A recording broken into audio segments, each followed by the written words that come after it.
Hello everyone, this is Greenan. And I'm Lucas. And for our metabolite of choice, we chose Mevalonate, which we have shown right here. So Mevalonate is a 6-carbon compound, organic compound, and it is pretty conserved throughout all the kingdoms of life. I mean, it's found in eukaryotes, archaea, bacteria, and plants.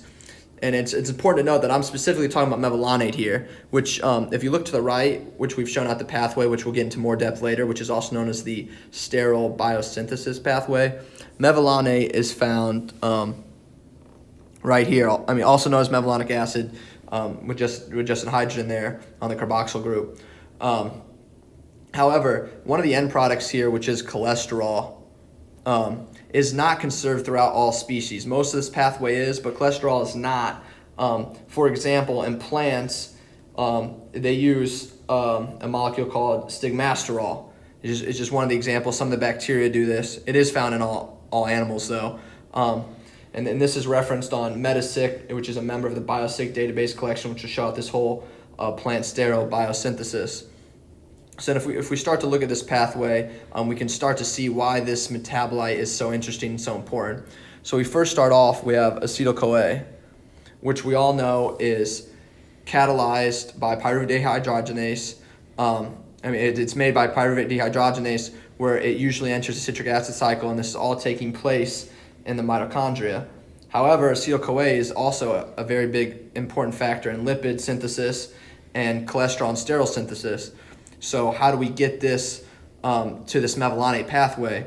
Well, how we do this is, since acetyl-CoA can't cross the membrane, it goes in the citric acid cycle and combines with oxaloacetate with citrate synthase and becomes citrate. So citrate will then cross the membrane to the other side, and then citrate on the other side, in addition with ATP and CoA, will be catalyzed by citrate lyase, ATP citrate lyase, into oxaloacetate, acetate plus acetyl-CoA, where it can be used for lipids and sterile biosynthesis. And as we know earlier, this would be a cataplerotic reaction because it's taking some of those carbons that are continuously in the cycle out of the cycle. So this is just one of the examples of why this pathway is so important. Now Lucas is going to elaborate how the entirety and the rest of these products are important for life and the systems of the body. All right, yeah, so we saw how some of the acetyl-CoA comes into the pathway. Now some of the products, besides cholesterol, would be things like ubiquinones, which ubiquinones we know from the electron transport chain. The ETC are some of the important electron carriers, and they have a ring structure that looks like this. So this would be ubiquinone, and there's these little groups too.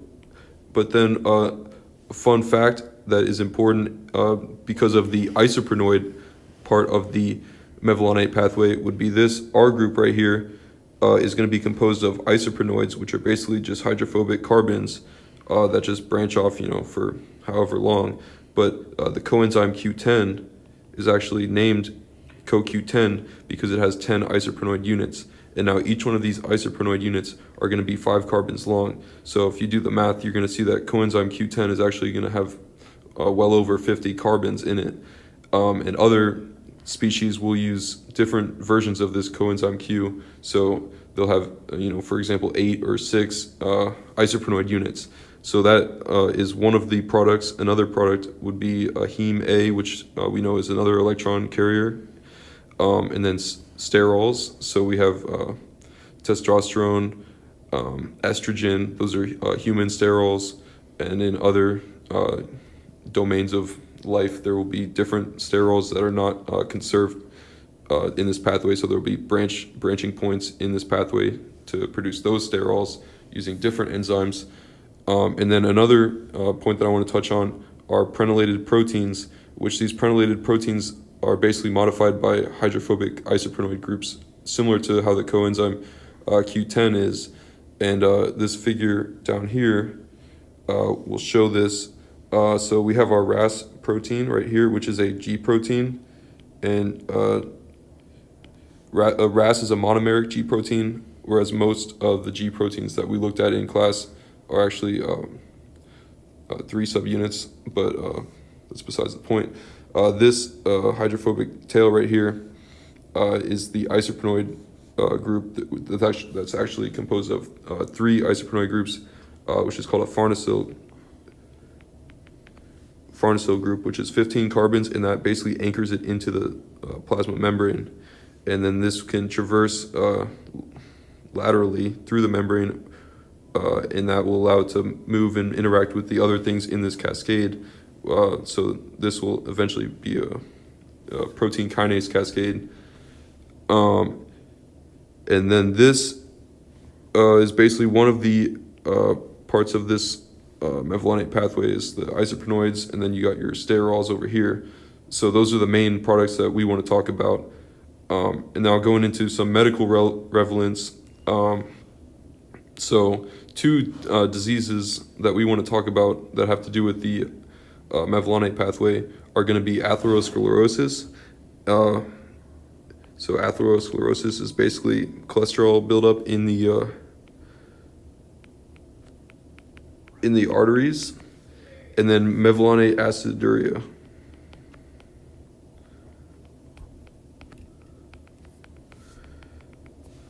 And so atherosclerosis is one of the main causes of death in America, and this is due to heart disease. So basically your arteries will be blocked by oxidized LDL particles that are being eaten by the macrophages.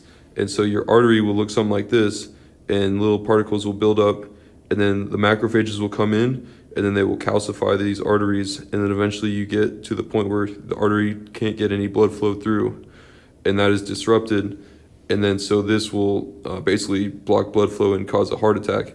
And now some of the drugs that are used to combat this are statins, which we see right here. And these statins, so that's the common part of all their names. So atorvastatin, simvastatin, lovastatin. So these statins target up here in this pathway the HMG-CoA reductase, and these inhibit this enzyme. And this enzyme has an effect on all downstream products, but the one that is mainly targeted by medical doctors prescribing these drugs is cholesterol. And so this cholesterol the cholesterol levels will be reduced, and this has been proven to aid in decreasing heart disease risks. And this can be cited in the National Heart, Lung, and Blood Institute. They have an article on atherosclerosis that we looked at for this information. And now Greenan will fill you in on mevalonate aciduria. So as Luke was saying, a lot of these products are important for their downstream products, but specifically mevalonate is important because this HMG-CoA reductase, which is why is it the target of statins, because it inhibits all these other products. But it is actually the rate-limiting enzyme in this pathway. So if you're inhibiting that, and you're inhibiting mevalonic acid or mevalonate production, you're inhibiting a lot of production in the body. So there is a lot of secondary effects besides cholesterol. So as I was saying, another problem that you can see from a dysregulation in this pathway is mevalonate aciduria. So mevalonate aciduria is when you find a mutation in the mevalonate kinase so it can't make mevalonate 5-phosphate. And actually the name of this mevalonic aciduria actually comes from the fact that you will find mevalonic acid in the urine. So this mevalonic acid will build up, and this causes a multitude of problems. For example, you'll have enlarged liver and spleen, abdominal pain, diarrhea, joint pain, enlarged head. And this disease is extremely severe. It's extremely fatal, which just shows you how important this pathway is, and how if any of these things are dysregulated, it almost certainly leads to a severe disease, and most times is fatal. And then here's just another side note with an article that came out, and it was looking at Alzheimer's and its relation to the steroid biosynthesis pathway. And so what they did, this article is found in Cell Stem Cell article by Rick van der Kant and company, and they tested a bunch of FDA-approved drugs that are targeting the steroid biosynthesis pathway, which can be seen right here. And they were seeing these results and how they affected phosphorylated tau levels and AB plaque levels. And what they concluded was that so statins, which is one of the main ones they used, they did reduce phosphorylated tau levels and AB levels, but however, these pathways were independent. However, the statins seem to kill more of the cells than another one they tried, which is FFRNs, which is labeled down here. So FFRNs actually upregulates the production of 24S hydroxycholesterol, which is another product in this pathway. So when you upregulate this, you get less cholesterol esters, which cholesterol esters are linked to Alzheimer's. So, I mean, you can see how medically relevant this entire pathway is, specifically mevalonate, in just in a multitude of systems in the body and a multitude of diseases. All right, and now we're going to transition into the mechanism section of our presentation. So we're going to cover two mechanisms within the mevalonate pathway, and I'll be covering HMG-CoA reductase, which is the main rate-limiting step in the mevalonate pathway, and that can be seen right here, catalyzing HMG-CoA to mevalonate, and that uses two NADPH coenzymes, and we've looked at NADH in our class, and that is only slightly different from NADPH, whereas NADPH just adds this little phosphate group down here. But we're more concerned with, as Dr. Vranish calls it, the business end of the molecule, which is right here. So basically, this mechanism adds two hydrides and removes the CoA. So I'll show that right here. So this is basically the portion of the molecule that we'll be using in this mechanism. So I'm going to abbreviate this whole section as an R group. And so basically the first portion, we will have the NADPH with the two hydrogens.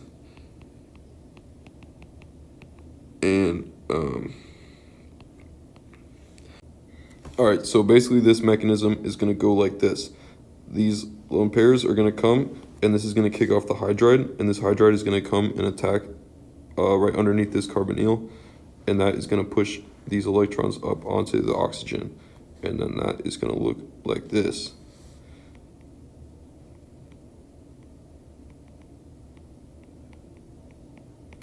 All right, and then there's going to be a minus charge right there. And then the next step would be for these electrons to collapse back down, and that's going to knock off this S-CoA, and that's going to gain a proton from solution. And so that's going to leave as just the coenzyme A with the diol right there. And then, so now we're going to have this molecule, like a little aldehyde, and that is going to be attacked again by another NADPH coenzyme, and that's going to do the same hydride attack, so I'm just going to abbreviate that to look like this. And so that's going to come and attack right there, and that's going to push these electrons up, and they're going to grab an H+ from solution. And so now we're going to have our fully reduced mevalonate. It's going to have an alcohol and two hydrogens coming off at this area. So this is going to be this right here, and as we see, there's two hydrogens that are not shown in this figure, but I drew them in for you. And so now the next enzyme is going to be the mevalonate kinase, and Greenan is going to do this one for you guys.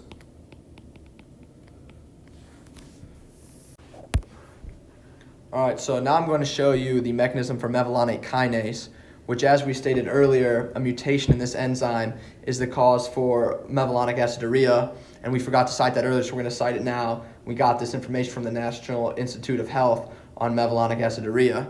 So this mechanism, it catalyzes the reaction from mevalonate to mevalonate 5-phosphate. And it's a pretty simple mechanism.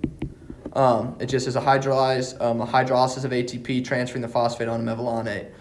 So we're going to draw ATP down here in an abbreviated form.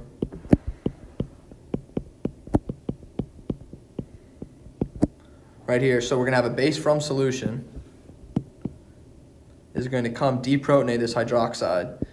And these electrons are going to come in and nucleophilic attack the phosphate, bumping it off right here. So their end product, as we can see right here, is mevalonate 5-phosphate.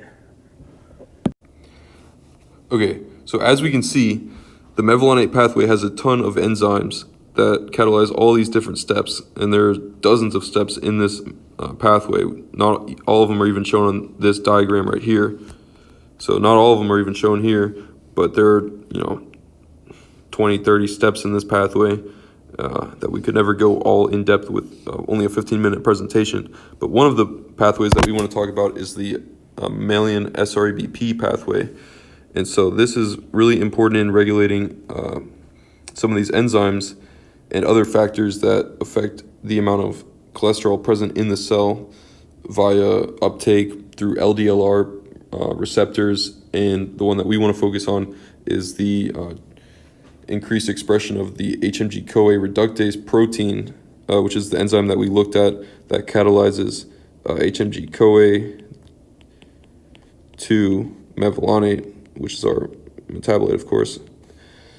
So this pathway is dependent on sterols being in the cell, and so the cholesterol will be in the cell with its 4-ring structure, and it will bind to the scap right there. So cholesterol will bind there, and that will inhibit SRBP leaving into the Golgi. So so that's with cholesterol, but without cholesterol, so that means that the scap will not bind to cholesterol because there will be no cholesterol present. And so SRBP and scap will leave into the Golgi apparatus in a COP2 coated vesicle. And in this vesicle, it will arrive at the Golgi, and it will be cut by S1P and S2P. And these cut the protein into a cytosol soluble transcription factor, which travels into the nucleus, as we see with this arrow right here. And this will upregulate different genes within the DNA to produce more RNA and more proteins, the basics. And this will increase, enzymes like HMG-CoA reductase. And this is just one of the ways that cholesterol and the mevalonate pathway is regulated within the cell. And so there's the negative feedback and the positive feedback. So the cell can control how its enzymes are expressed through the direct presence of sterols, specifically cholesterol in this case. And now Greenan will go in depth with a little bit more things, or an overview of our presentation. Yeah, so just a few more things on regulation. As Lucas was saying, this mechanism is a lot more complex than he was just going into some of the details. There's actually a variety of transcriptional factors at play, co-activators, co-transcription factors, phosphorylation, summolation, ubiquination, that are all playing a part in degradation, activation, preventing degradation. So there's a lot more things playing a part. And as he touched upon earlier, not only does SREBP lead to sterol biosynthesis by activating HMG-CoA reductase, it also upregulates LDLR, which is the LDLR receptor, increasing cholesterol uptake. So it's playing a variety of roles in this pathway from biosynthesis to uptake. So there's a lot more to be said on that, on the regulation. But in general, an overview, we showed you our metabolite of choice, mevalonate, and its significance, particularly because it's part of this rate-limiting step in the mevalonate sterol biosynthesis pathway. And as Lucas touched on earlier, this pathway leads to just a host of products that are used throughout the cell in a multiple of systems: citric acid cycle, electron transport chain, signaling receptors, the like. All of these that are essential to life. So, this just shows you some of the significance of mevalonate in the entire pathway as a whole. We appreciate you listening to our presentation. Hopefully you learned more about this pathway in mevalonate. Also, I just want to add, these figures came from the textbook, chapter 25, VOIT, if we didn't touch on that earlier. And that's all. Thank you, everyone.